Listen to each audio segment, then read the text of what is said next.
can tell what is in a man's heart?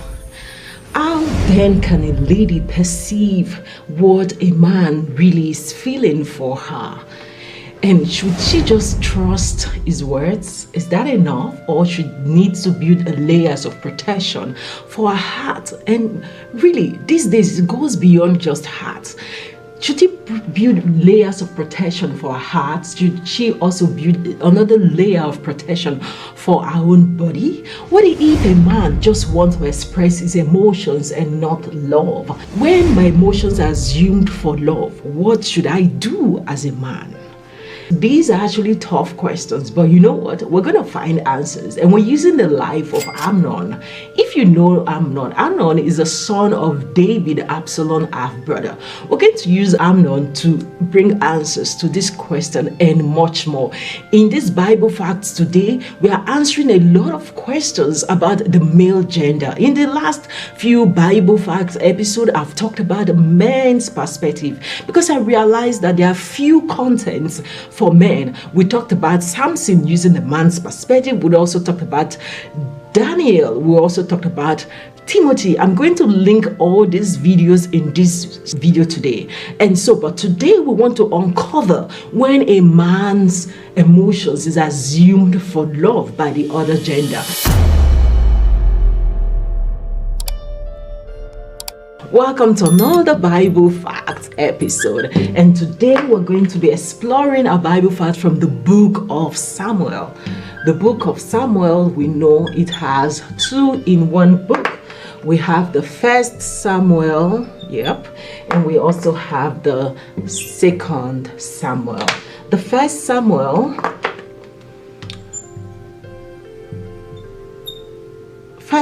has, in terms of chapter, it has 31 chapters, and in terms of verses, it has 810 verses. In the book of 2 Samuel, in terms of chapters and also in terms of verses, it has 24 chapters, and also in terms of verses, well, not as much as the first one, it has 695 verses. So when we bring the two verses together, we're looking at a sum of 1,505 verses together.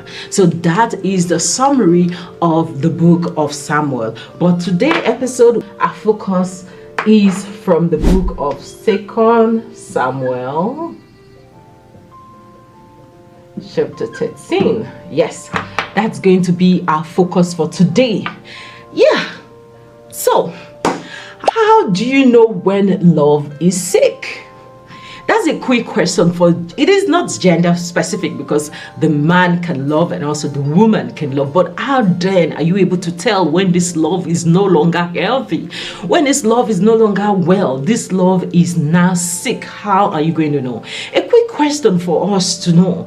How then can you preserve love? If actually you started loving, but along the line, the love became sick, but you really wanted to preserve this love, can love be preserved? And does it take only one person to preserve this love, or does it take two people to talk about this to preserve this love? But then, how would Amnon, our focus today, Amnon, how would he have been able to preserve what he felt for Tamar? And who is Tamar? I'm going to tell you a little bit more about Tamar. Then you see how complicated this love is.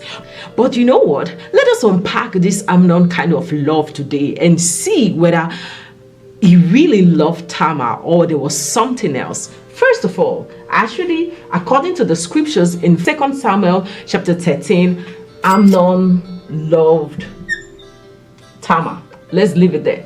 He actually loved her. That's what the Bible says, and that's what it is. Okay, so now, would he have been able to nurture this love?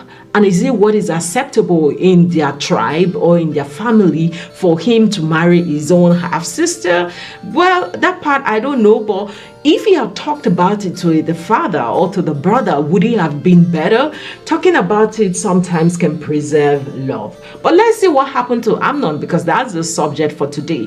Amnon loved, well, It turned into torment because he could not express that love. It was burning inside of him. So what now happened? The love now began to vex him. So he was vexed. He was vexed because he could not express that love. He couldn't tell anybody. So this love turned. Vexation is another level of conversation. It is a state where your emotions is a complex emotions. These emotions can be expressed through lust. These emotions can also be expressed through frustration or confusion when you are very confused about something. You're not sure. You don't really know what to do. You don't have the strength. You don't have the courage to do what you know what is right. Another way of vexation, right? It can be expressed in a sense of entitlement. When you think you own it, beyond owning it, you think is your right. And when what you share is no longer 50-50, you just want all. You want to be in control. You don't want to talk about it. You don't want to even make excuses. You don't want to know that there is a human factor to some things. You just stay on your stool, on your chair, and you continue to what? Assume as always, right? But anyway, well, could that have been preserved? Yes. Could that have been dealt with? Yes. Are there counselors that can help? Yes. Are there free street advisors that could help? Yes. We're talking about it would have been able to make you feel better, or no, okay, let me walk away, or let's do something differently. Oh, yes. But anyway, remember, Amnon loved her. Amnon could not express himself. Because he couldn't express himself, that led him to a torment of confused, complex emotions for her. He degraded this love, this purity of love. He degraded it to a vexation of spirit. But it didn't end there. No, it did not end there. When there is a downward trend, if you don't do something like gravity, it will just keep going down. You need to bring some external force for it to either stabilize or balance it or take it back to where it ought to be. What happened? The love for Tamar became sick. He was love sick. He was lovesick for her. He did not tell her. He did not tell the father. He did not tell anybody. He was feeling like he owned her. And also he was confused. He was obsessed. He was lusting after her. And eventually he became sick. But at this point, when he became sick, he realized that he needed to talk. Well, before we come to that point where he needed to talk, let's unpack this lovesick. Yes. Can it happen to anyone? Yes. How will you know you're lovesick? Lovesick is not a positive thing. It is not a positive thing. It is an expression of negative feelings for someone. How can you express it? You be sad. You be lonely. I am lonely. I feel sad. You be anxious. An expression of anxiety. You be anxious. There's anxiety somewhere underneath it. And if you're not careful, you can get into a place of depression. That's when you are lovesick. And the painful thing about being lovesick is it is within. You are not able to tell someone how you're feeling. You're not able to tell someone how you feel so sad about this person because this person really doesn't know you love her, or this person doesn't know you love him. It's all in your brain. So that's why the love sickness is negative. But if you've been able to express yourself to the person, not a third party, to the person, you are able to either understand and walk away, or you're able to resolve these complex emotions that is expressed through lust, that is also expressed through confusion, that is also expressed through a sense of entitlement. You can also avert these negative feelings of sadness, loneliness, anxiety, and depression. But did Amnon journey, did it end here? No. But sometimes, right, some people used to ask this question: why do you love me? Tell me why you love me. It is not a dumb question. Sometimes it's a good question when you are asking the right person, because if Amnon well, was able to tell the father what he wanted to do. And when Amnon decided to speak up, if Amnon was able to tell his friend or his cousin what's going on all in his heart, maybe Tamar would have been preserved. But what was fueling this love? We'll tell you. What was fueling this love was lost. Amnon's love was lost. So at this point, you want to pause right now and ask this guy that you really like, or this boy that you really like, or this girl that you really like, what is driving this love? Is it lust or is it purity? You know, when it's a lust, you can tame it, you can identify it. I love this person because of this. So now, when you've identified why you love this person, the next thing is to estray the subject. Amnon loved Tamar. The subject of this love was not a person, was not character, was not a spirit, was not virtue, was not aspiration. It was obsession. It was a virginity. That was what was driving and foiling this lust. But that's not all. It got to a point where he could not hold it back and he had to talk about it. But guess what? The people that surrounded him, he had authority over them. And so they were too scared and afraid to tell him the truth. But I applauded Amnon because he knew that the servants, the people with him, would not tell him the truth. So he went for his friend. The people you keep in your inner circle are very important because they can even mar you or build you. They can rescue you or they can even add to your destruction. The people he was keeping in his circle was Jonadab. Who is Jonadab? Jonadab is David's nephew, which is Amnon's cousin, but they turned friend because birds of the same feather, they fly together. Let me tell you, Amnon told Jonadab, I am sick. The reason I am sick, see, when he wanted to tell Jonadab, he drove everybody in the house. He didn't want anybody to hear because he knew that was a wrong mission. Love is bold. Love is confident. Love is happy. Love is pure, innocent, transparent. So if you are there covering this thing, be careful what you're covering. Expose it, estray it before godly eyes so that they're able to tell you that, oh, well, you're going the wrong way or you're going the right way. The people you surround yourself with, it's very important. Are there people that fuel and fan your ego, or are there people that are able to call you and rebuke you? And whether you like the rebuke or not, that's another teacup, right? We'll drink it later or we'll spew it out. But well, are they able to rebuke you? When they talk to you, do you feel defensive? Like, oh, they're touching your ego, they're tickling it. Well, yeah, that's the kind of people you should surround yourself with, yeah? But anyway, let's keep going. Then he spoke to Jonadab, and Jonadab realized that, oh, why did he choose Jonadab? He would have gone for Absalom. I like your sister, but he didn't. He would have gone for Tamar herself, right? He would have even gone to his father. Dad, look at what is going on here.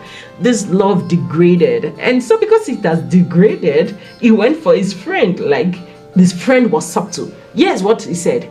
He told him what to do. Tell your father that I am sick, and tell him that only Tamar should serve me and pretend. You see, that advice was not good. So whenever you get advice, whenever you get counsel, estray it through the lens of integrity. Can this be published, and will I be okay? What would Jesus do? That's a little subtle way to question your advices. Is it biblical? Does it make sense? Is it a body report? Right? He took that advice and he went for it. See, one reason to see his actions were not right. One, he deceived his father.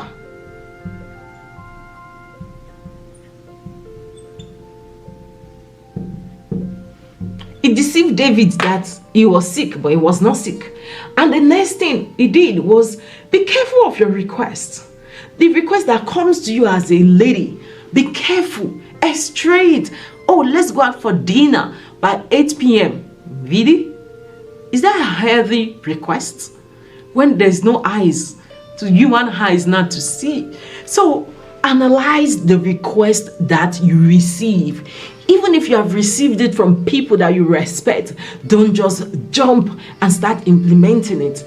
Analyze those requests that you have received and be sure that they are very harmless, and be sure that they are not pushing your boundaries. What are your boundaries as a girl? A girl is telling you, I want to come and visit you. Why? Let's meet in church after church. No, I don't want church. Okay, let's meet at the eatery or a restaurant. No, I want to come to your house. Are you coming alone? No, I want to come by myself. Right? Be careful for those requests, whether it's innocent or not, right? Be careful of the request that pushes your boundaries. Analyze those requests. Analyze the requests and also talk about it. What else? He asked that he wanted to eat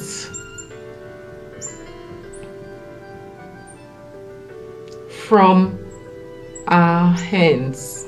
Like, seriously? Is my hands not big enough to be a tray? Right? So you see, all these requests, they were signals. Conversation comes with flashing lights. Some conversations will flash red lights. Some conversations will flash amber. Some conversations will flash green light. All conversation flashes lights. So process them. Did Jonadab question Amnon's love for Tamar? He did not say, but why are you loving her? She's your sister. So that's the kind of people that surrounds you, right? The people that will not say, stop it, this thing that you have done. They can't call you out. Get friends that are able to call you out. I love my friends. Oh my God. They call me out, whether I squeeze face or not. There was one time I was having a team meeting with my team. They called me out. Like, seriously, I was like, oh my God, this calling out was so on point. But I took feedback. I love feedback. The negative, I prefer to hear the negative feedback first because it gives me work to do. I go back and process it. I begin to learn. They called me out. I took it and I went back to my grinding meal, and I'm grinding the feedback and I'm working and I'm making progress.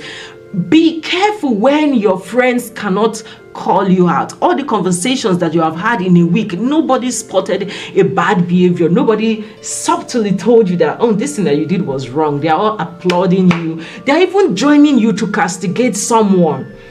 Be careful. You know, there's so much more to this story.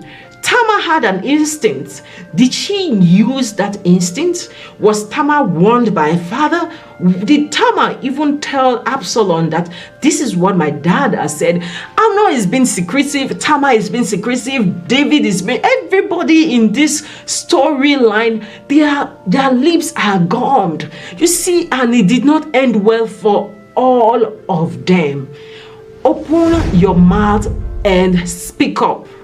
Don't be afraid that they will gossip you. Don't be afraid that your story will fill the air. Is it not better that they talk about your story and you are preserved? Right? So, what am I going to say from this lesson? Amnon lost his life. David lost his son. Absalom lost his brother. All because they've refused to what? Speak up. If Amnon had told the truth, if Tamar had told Absalom or requested from David that before I go to my brother's house, I need someone to go with me. Can my maid go with me? You know, it's just a little request. You're giving me request. I should add to the request and bring it back to you. But guess what? That's not all. Next week, we're going to explore how Tamar lost her dignity through her first consent. Tell me, ask me, yes, give me. She was forced. She was that. There was a first consent. She gave a first signal of consent, and that reinforced the next consent. But you know what? Am I blaming Tamar? Join me next week, same time. And you will hear whether I'm blaming Tamar or not. But am I going to spill? Not yet. Let's uncover this truth. If you have learned something from this episode today, do well to like this video. It means a lot to us. And do well to share it.